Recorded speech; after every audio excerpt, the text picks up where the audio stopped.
articles 67 à 71 de la loi organique portant organisation et fonctionnement de la Cour constitutionnelle, celle-ci note que les prescrits de l'article 161 alinéa 4 de la Constitution ont été affirmés dans les instruments qui régissent la Cour de cassation et le Conseil d'État. La Cour relève, s'agissant de la Cour de cassation, que l'article 29 de la loi organique numéro 13/010 du 19 février 2013 relative à la procédure devant la Cour de cassation dispose: les arrêts de la Cour de cassation ne sont susceptibles d'aucun recours sous réserve de l'article 161 alinéa 4 de la Constitution. Toutefois, à la requête de partie ou du procureur général, la Cour peut rectifier les erreurs matérielles de ces arrêts ou en donner interprétation les parties entendues. En ce qui est du Conseil d'État, elle note que l'article 386 de la loi organique numéro 16/027 du 15 octobre 2016 portant organisation, compétence et fonctionnement des juridictions de l'ordre administratif est libellé comme suit: sans préjudice des dispositions de l'article 161 alinéa 4 de la Constitution. Les arrêts du Conseil d'État ne sont susceptibles d'aucun recours. Toutefois, le Conseil d'État peut, à la requête des parties ou du procureur général, rectifier les erreurs matérielles de ces arrêts ou en donner interprétation les parties entendues. Surabondamment, la Cour note que l'article 115, alinéa 1er de la loi organique relative à la Cour constitutionnelle dispose, à la requête du ministère public ou de la partie la plus diligente, toute juridiction de l'ordre judiciaire ou administratif est tenue de rétracter toute décision, même coulée en force de choses jugées, rendue en application de tout acte législatif ou réglementaire déclaré contraire à la Constitution ou en application de tout règlement pris en exécution d'un tel acte. Pour la Cour, au vu de ce qui précède, le caractère définitif et la portée absolue de l'autorité attachée aux arrêts rendus par la Cour de cassation et le Conseil d'État n'opèrent qu'à l'égard de toutes les juridictions de leurs ordres respectifs en ce qu'ils sont pourvus de voies de recours et partant révocables et tangibles. De même, ils ne sauront absolument s'imposer à la Cour constitutionnelle agissant dans sa compétence d'arbitre, alors que, par contre, les arrêts de cette dernière sont revêtus de l'irrévocabilité et l'intangibilité absolue et s'opposent à tous, y compris à elle-même, sans aucune possibilité d'être réexaminés. De plus,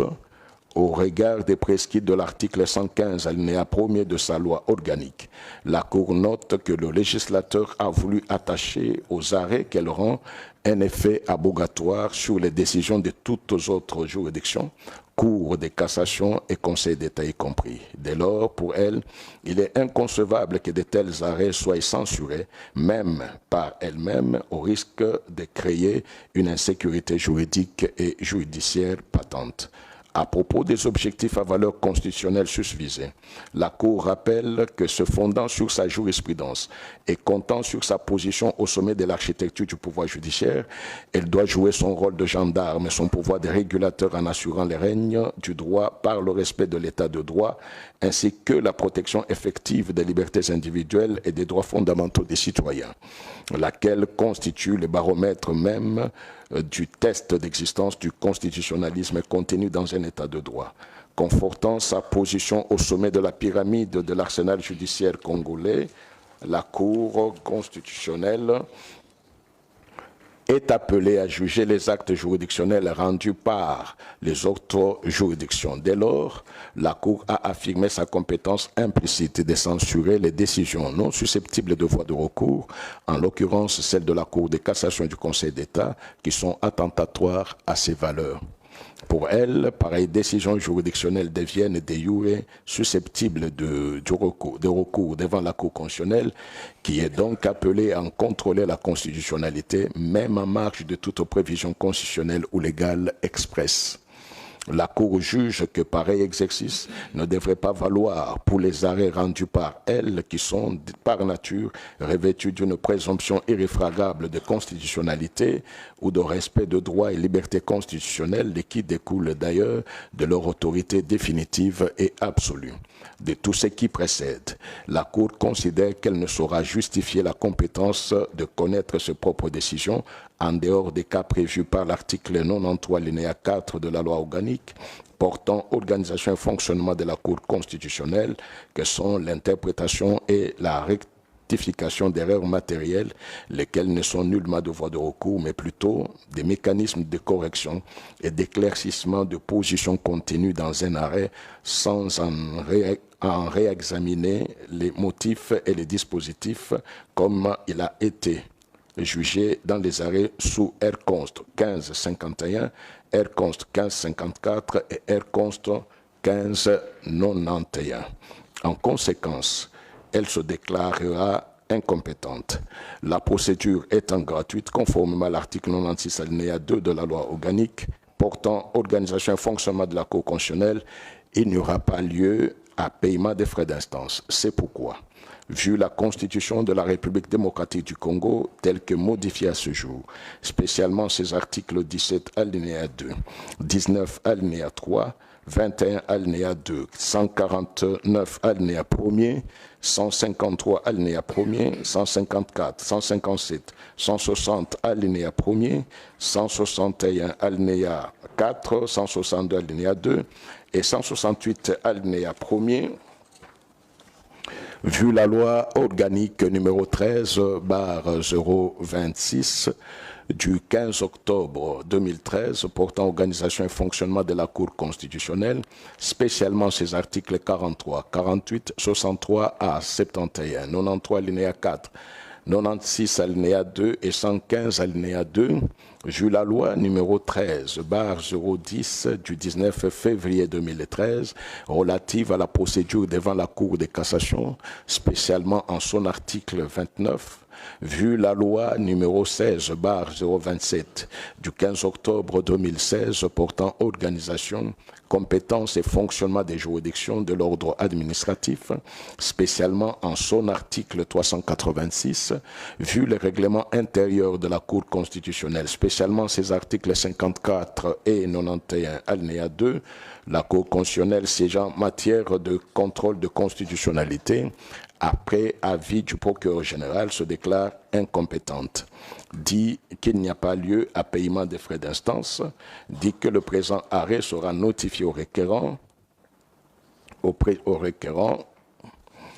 président de la République, au président de l'Assemblée nationale, au président du Sénat ainsi qu'à la Première ministre, dit en outre qu'il sera publié au journal officiel de la République démocratique du Congo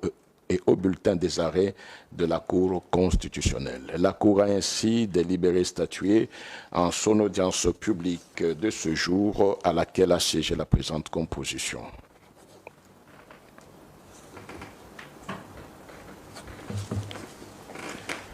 Aucun avocat venir vers nous. Les portes de la Cour sont ouvertes. Il y a des questions sur lesquelles un arrêt donné, c'est mieux que les avocats reviennent. Nous sommes prêts pour... Et tous les autres arrêts n'ont pas été des arrêts d'erreur matérielle. Donc la Cour n'a jamais cautionné de changer son dispositif sous prétexte d'erreur matérielle. Ça ne se fera jamais. Mais très souvent, les praticiens de droit regardent la Cour de loin. Et même sur l'opposabilité de décisions des hautes juridictions. Là où les arrêts des autres hautes cours, elles s'imposent erga omnes, pour la Cour constitutionnelle, les décisions s'imposent à l'égard de toutes les autorités, toutes les institutions. Toutes. Cette écriture-là n'est pas valable pour les autres hautes cours. Le message est que nous avons les portes ouvertes.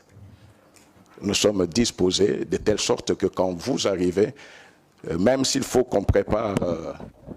des journées ou des événements, les juges constitutionnels sont prêts de telle sorte que, ensemble, comme juristes, nous puissions examiner et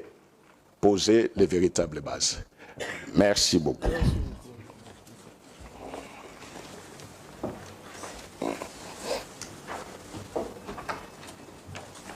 Apparemment, il n'y a aucune partie. Monsieur le procureur, vous avez la parole pour votre avis. Monsieur Raymond rédigé et nous le donnons sur dispositif ainsi concis. Par ces motifs, plaise à la Cour constitutionnelle de se déclarer incompétente, dire qu'il n'y a pas lieu à paiement des frais d'instance. Nous avons dit, Monsieur le Président. La Cour vous remercie, elle clôt le débat, prend la cause en délibéré et rend son arrêt sur dispositif. C'est pourquoi, vu la Constitution de la République démocratique du Congo du 18 février 2006, telle que révisée à ce jour, spécialement ses articles 160 alinéa 1er et 162 alinéa 2, vu la loi organique numéro 13/026 du 15 octobre 2013 portant organisation et fonctionnement de la Cour constitutionnelle, spécialement ses articles 43, 48, 50 alinéa 1er, 88 et 96 alinéa 2, vu le règlement intérieur de la Cour constitutionnelle du 10 août 2018,